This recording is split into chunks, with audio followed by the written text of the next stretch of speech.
जीजा जी कहत है कि देखो ये साले अबरी बार हम जाता नहीं देव बाबा के जल चढ़ावे और हम ही गाड़ी चला के लेके चलो।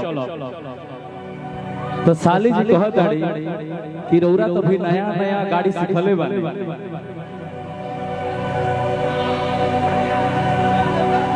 जीजा जी का कहले कि भोला के नाम लेके गड़िया चलाए और करी हो हसाली तो राजू भैया के तरफ से आशीर्वाद बात हाँ यही जैसे देव घर के लोहे ही ले जाए मनवा में श्रद्धा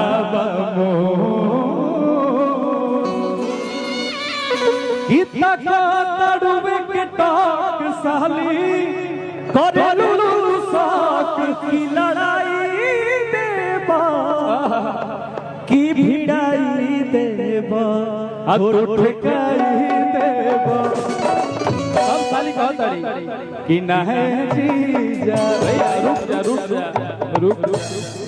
कि नहे जीजा गाड़ी हाचा अजला बागी रही देबो अजला बागी रही देबो नाए जीजा गाड़ी हाथा काई देबो अजला बागी रही देबो बाबा के नाम लेके गोड़िया चलाई बड़ी हंसाली तू तो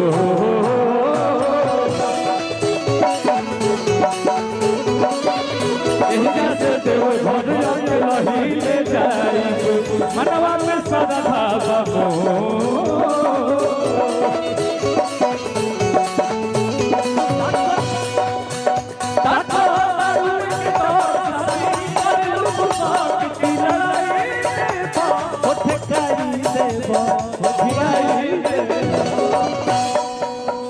नहे जीजा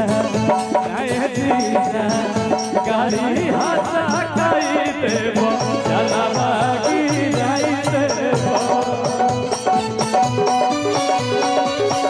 चला बागी जाई देबो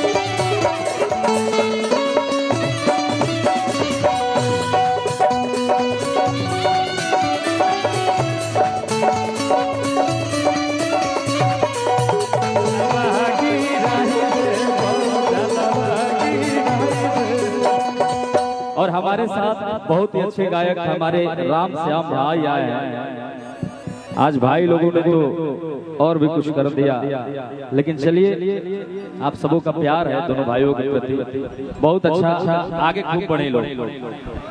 ये बस भाई दोनों भाई हैं और दोनों भाई हम दोनों भाइयों को बहुत प्यार करते हैं, दोनों भाइयों को फॉलो करते हैं, इनको खूब प्यार आशीर्वाद दीजिए आप लोग खूब प्यार आशीर्वाद दीजिए और हम लोग भगवान से कामना करेंगे कि ये दोनों भाई खूब आगे बढ़े, खूब तरक्की करें।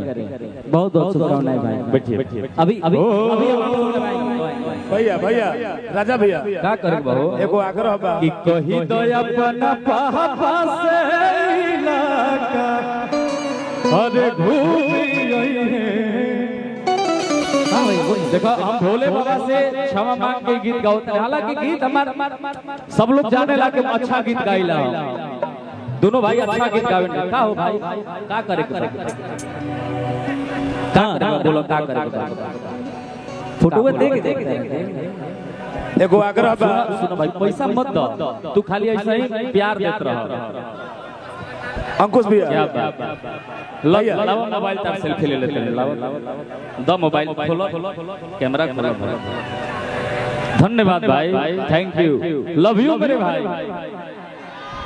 आओ आओ आओ।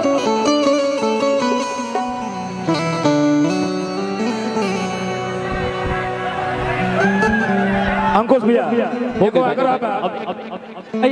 एक और सेल्फी ले आई तो बहुत देर हो जाए, फिर गायब कैसे? भैया भैया हाँ भोजपुरी के बड़ी खूबसूरत कलाकार अभिनेत्री प्रियंका राय जी बानी, आग्रह करब के तनिका उनको कहीं जा बुला ले जाओ। प्रियंका जी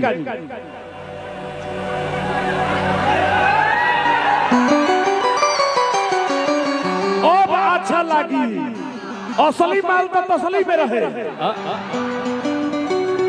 कैसे हैं कि कही दया पना पापा से अरे घूमी है